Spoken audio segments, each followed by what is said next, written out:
perkara yang tak dapat ku mengerti.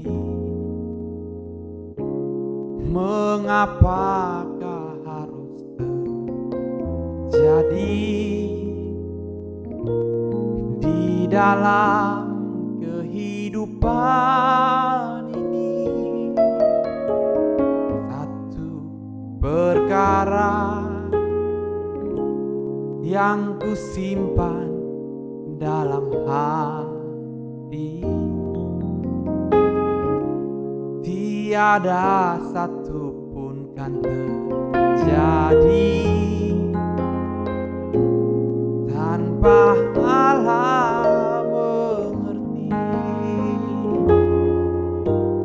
Allah mengerti, Allah peduli segala persoalan yang kita hadapi. Tak akan pernah dibiarkannya ku bergumul sendiri, sebab Allah mengerti. Engkau Allah yang mengerti hidup ini. Engkau Allah yang mengerti hidup ini. Engkau Tuhan yang mengerti hidup ini.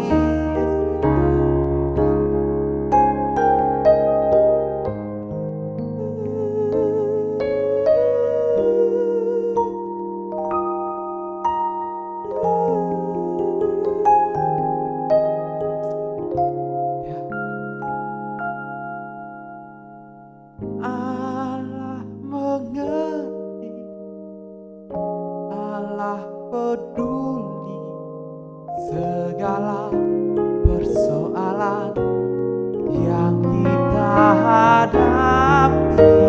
Tak akan pernah dibiarkannya ku bergumul sendiri, sebab Allah mengerti.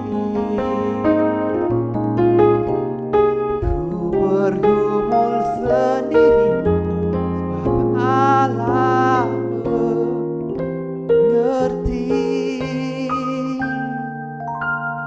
Sebab Allah mengerti.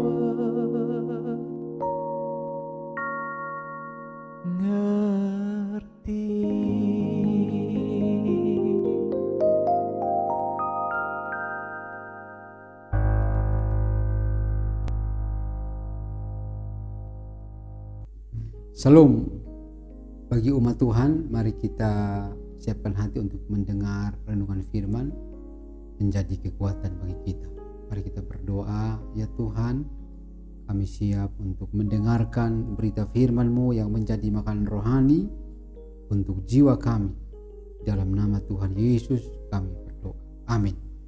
Baik jemaat Tuhan, kita akan mendengar firman Tuhan tentang Tuhan selalu mempunyai cara untuk memenuhi kebutuhan umatnya. Firman Tuhan akan kita baca dari 1 Raja-Raja pasal 17 ayat 7 sampai ayat 16. Tetapi sesudah beberapa waktu sungai itu menjadi kering sebab hujan tiada turun di negeri itu. Maka datanglah firman Tuhan kepada Elia, bersiaplah pergi ke Sarfat yang termasuk wilayah Sidon dan diamlah di sana. Ketahuilah, aku telah memerintahkan seorang janda untuk memberi engkau makan.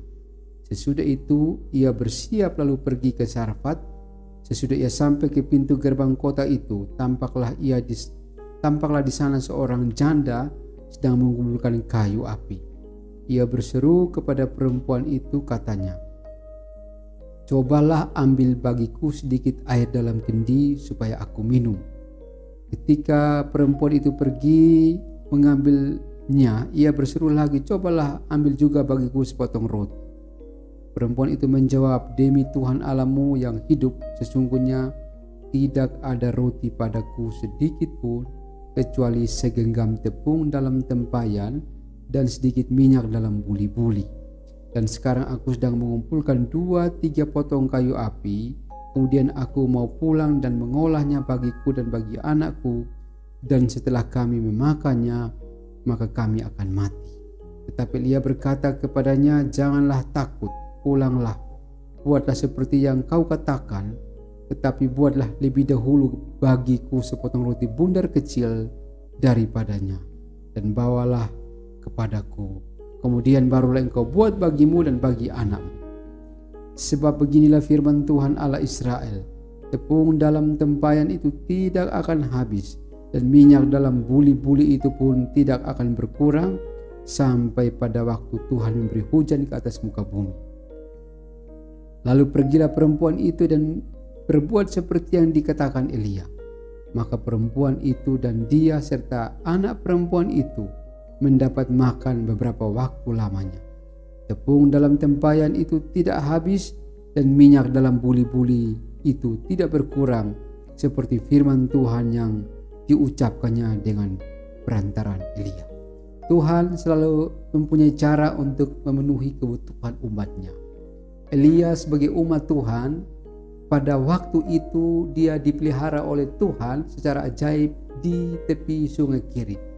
Dia harus tinggal di tepi sungai Kerit beberapa waktu, dan di sana dia mengalami kenyamanan, kenikmatan, keindahan, karena dia ada air, disiapkan air untuk diminum dari sungai Kerit. Kemudian pada waktu pagi dan petang dia dikirimi roti oleh Tuhan lewat burung gagak dan juga daging, sehingga Elia merasa nyaman dan aman waktu hidup di tepi sungai Kerit. Yang lain sedang berteriak kelaparan, tapi Elia mengalami pemeliharaan atau kelimpahan Tuhan. Tetapi juga karena tidak turun hujan, maka sungai Kerit tempat tinggalnya Elia dan di situ dia menikmati air juga terjadi kekeringan. Saat dia kekeringan, dia juga pasti terganggu atau merasa kaget dengan peristiwa itu. Nah, saat itulah berfirmanlah Tuhan kepadanya bahwa pemeliharaan Tuhan dalam hidupnya di tepi sungai Kerit harus dihentikan. Roti dan juga daging yang dia nikmati setiap pagi dan petang itu juga harus dihentikan. Dan air yang dia nikmati di tepi sungai Kerit juga Tuhan izinkan untuk kering, dan itu secara manusia cukup mengganggu, karena sudah sekian lama Elia hidup dalam kenyamanan, dalam kelimpahan pemeliharaan berkat Tuhan, tiba-tiba itu harus di stop, dan juga dia mengalami sedikit terganggu. Tetapi kita lihat di sini Elia waktu mengalami peristiwa ini atau di stopkannya roti dan daging dan juga air di tepi sungai Kerit, dia tidak mengeluh, dia tidak bersungut, dia tidak mencak-mencak, dia tidak marah dan tidak protes, "Tuhan, kenapa harus semua dihentikan? Kan ini sudah cukup nyaman dan aman bagi saya." Tapi ternyata Tuhan punya rencana yang lain dan maksud yang lain. Tuhan menjelaskan kepada Elia bahwa Tuhan punya rencana yang indah bagi dia. Ada maksud-maksud Tuhan di balik Tuhan menghentikan pemeliharaan dengan berkat-berkat Tuhan yang ajaib kepada Elia. Dalam Alkitab ada beberapa peristiwa yang terjadi bahwa umat Tuhan yang mengalami pemeliharaan dan berkat Tuhan pada saat-saat tertentu, saat-saat dikehendaki Tuhan, maka berkat-berkat itu juga harus dihentikan oleh Tuhan. Contohnya di dalam perjalanan Israel selama 40 tahun, mereka harus menikmati berkat mana yang sangat enak sepanjang 40 tahun. Tetapi waktu mereka memulai masuk tanah perjanjian, tanah Kanaan, maka pada hari itu juga mana yang mereka nikmati selama 40 tahun harus dihentikan. Dan mereka sudah disiapkan Tuhan, yaitu makanan hasil bumi, hasil pertanian dari tanah perjanjian. Walaupun Israel sudah menikmati kenyamanan selama 40 tahun, karena mana yang diambil itu tidak repot-repot, tidak perlu ditumbuk, tidak perlu diolah yang cukup berat, tinggal dimasak, sudah selesai. Sekarang mereka harus stopkan itu mana dan masuk untuk menikmati makanan yang baru, itu hasil pertanian. Demikian juga Elia. Setiap pagi, setiap petang makan daging, makan roti, dan juga ada disediakan air yang mewah, yang enak di sana, dan dia hidup secara enak di sana. Tapi hari ini berita Tuhan bahwa Tuhan akan stopkan semua berkat Tuhan itu. Dan Elia sebagai orang percaya, dia menerima dengan ucapan syukur. Dia tidak marah, dia tidak bersungut, tidak mencak-mencak. Sebab dia juga ngerti bahwa Tuhan punya rencana bagi dia. Dan akhirnya kita bisa lihat dalam ayat 9, Tuhan perintahkan dia bahwa dia harus pergi ke Sarfat, yaitu yang berada di wilayah Sidon, itu wilayah Palestina. Dan dia diperintahkan untuk tinggal di sana. Dan di sana pun Tuhan berjanji bahwa Tuhan sudah menyiapkan seorang janda untuk memberi dia makan atau menyiapkan kebutuhannya. Tadi di Sungai Kerit, Tuhan memakai burung gagak untuk menyiapkan makanan bagi Elia. Tetapi sekarang itu di stop dan sekarang dialihkan. Dia harus pergi ke Sidon dan di sana Tuhan memakai janda untuk memberikan dia makan atau memenuhi kebutuhannya. Nah, Elia harus taat. Dia harus pergi sesuai dengan rencana Tuhan. Sebenarnya ternyata janda yang ada di negeri Sarfat itu juga setelah Elia ke sana dan menemui dia, janda itu dalam kesusahan, dalam kelaparan. Dia hanya mempunyai ada segenggam tepung dan juga setetes 2 tetes minyak di buli-bulinya. Dan dia itu adalah persediaan terakhir bagi dia dan dia akan mati. Dan akhirnya Elia juga demikian, bahwa berkatnya di-stopkan dan dia harus dikirim Tuhan untuk menjumpai janda itu. Dan memang ajaib, Tuhan akan memakai janda itu untuk memenuhi kebutuhan Elia. Tapi juga Tuhan memakai Elia untuk menyatakan mujizat Tuhan kepada janda yang kekurangan ini. Jadi saling melengkapi, saling memberkati, saling tolong menolong, saling memberi dan juga menerima. Itu hukum Tuhan atau cara Tuhan memimpin Elia. Dan waktu Elia mengikuti perintah Tuhan, dia harus pergi, tinggalkan kenyamanan, zona nyaman yang ada di Kerit, dan dia harus tinggalkan nikmatnya daging, nikmatnya roti, dan dia harus pergi ke Sarfat, yaitu di negeri bangsa Palestina, dan dia harus tinggal di sana. Dia pergi dalam perjalanan, dia tiba lantas di depan pintu gerbang, dia berjumpa dengan janda itu. Dan atas petunjuk Tuhan juga, dia tahu bahwa janda adalah alat Tuhan. Dia minta supaya janda itu tolong memberikan kepada dia air untuk diminum. Waktu janda itu pergi untuk mengambil air, dia berseru lagi, juga tolong mengambilku sepotong roti untuk bisa dimakan. Tapi janda itu berkata bahwa sesungguhnya tidak ada roti pada janda itu. Hanya ada berapa tetes minyak dan juga segenggam tepung yang akan nanti dimasak dan nanti mereka, yaitu janda dan anaknya akan makan dan setelah itu mereka akan mati. Tetapi apa kata Elia? Dia berkata, pulanglah dan olahlah tepung itu, buatlah roti bundar kecil terlebih dahulu bagi. Setelah itu baru engkau mengolah untuk engkau dan anakmu. Di sini Elia melakukan tindakan iman. Kenapa sampai Elia sudah mendengar dan tahu bahwa janda itu hanya punya segenggam tepung dan sedikit minyak, tapi dia perintahkan supaya itu diolah dan diberikan kepada dia dahulu. Di sini Elia mempunyai tindakan iman sebab dia sudah mendengar pernyataan Tuhan bahwa Tuhan akan memakai janda ini dengan cara bahwa sedikit tepung dan sedikit minyak yang dimiliki oleh janda ini akan diberkati Tuhan sehingga bahan makanan ini tidak akan berkurang, tidak akan habis sampai kapan-kapan Tuhan menurunkan hujan untuk negeri itu. Dan akhirnya juga di sini Tuhan perintahkan kepada Elia supaya janda itu harus diajar untuk dalam kekurangan sekalipun dia harus belajar untuk memberi, yaitu tepung, sedikit tepung dan juga sedikit minyak itu diolah dan juga menjadi roti bundar kecil harus diberikan dahulu kepada Elia sebagai tamunya. Tidak boleh untuk dia dan anaknya duluan. Di sini ajaran Tuhan kepada janda ini supaya dia ngerti bahwa terlebih berkat memberi daripada menerima.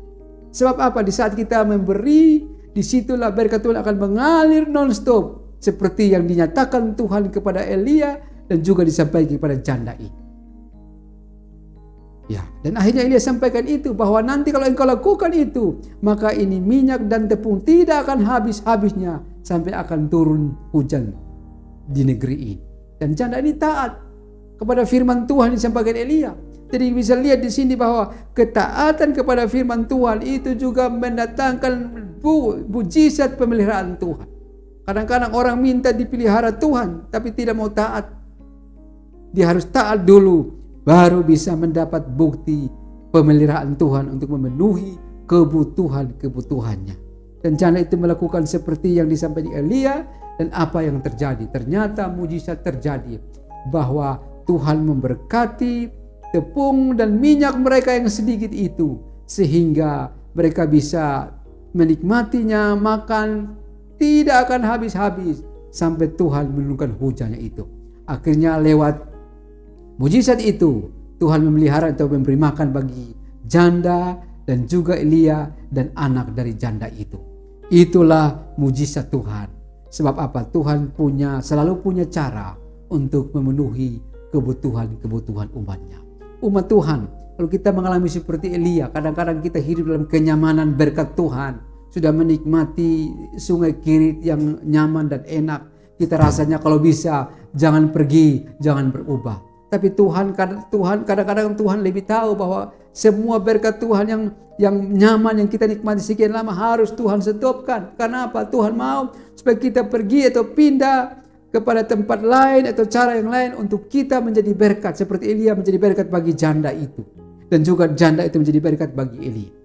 Sehingga zona nyaman yang kita alami harus ditinggalkan, dan Tuhan punya cara yang baru yang nanti disitulah Tuhan memakai kita untuk dipelihara oleh Tuhan. Walaupun Elia waktu berjumpa dengan janda itu, memang secara manusia apa bisa orang janda miskin ini yang hampir mati, masa dia bisa menolong saya? Tidak mungkin, dirinya sendiri tidak bisa tolong, apalagi saya. Tetapi bagi Tuhan tidak ada yang mustahil. Tuhan punya cara yang kadang-kadang menurut manusia tidak mungkin, bagi Tuhan mungkin. Sebab apa? Tuhan kaya cara untuk memenuhi kebutuhan umatnya. Baik, itulah firman Tuhan. Kita jangan berkecil hati, kita bersyukur selalu mengikuti pimpinan dan rencana Tuhan. Bagaimana cara Tuhan untuk memelihara kita atau memenuhi kebutuhan kita. Kiranya menjadi berkat bagi umat Tuhan. Biarlah kita selalu bersyukur atas apa yang Tuhan mau bagi kita. Amin. Mari kita berdoa. Ya Tuhan Yesus, terima kasih biar kami dihiburkan, dikuatkan oleh firman Tuhan. Ajar kami mengikuti pimpinan Tuhan, dan kami bersyukur bahwa Tuhan punya cara yang sangat luar biasa untuk selalu memenuhi kebutuhan umat-Mu. Sehingga kami tahu dalam situasi yang sukar sulit sekalipun, dalam situasi yang tidak mungkin sekalipun, Tuhan akan memakai orang, memakai cara-cara dengan ajaib untuk menolong kami. Terima kasih Tuhan, tolong mereka yang sakit disembuhkan, lemah dikuatkan, yang punya persoalan diberi pertolongan. Ini doa kami kepada Tuhan. Kami bersyukur Tuhan luar biasa. Dalam nama Yesus, haleluya. Amin. Shalom, Tuhan memberkati.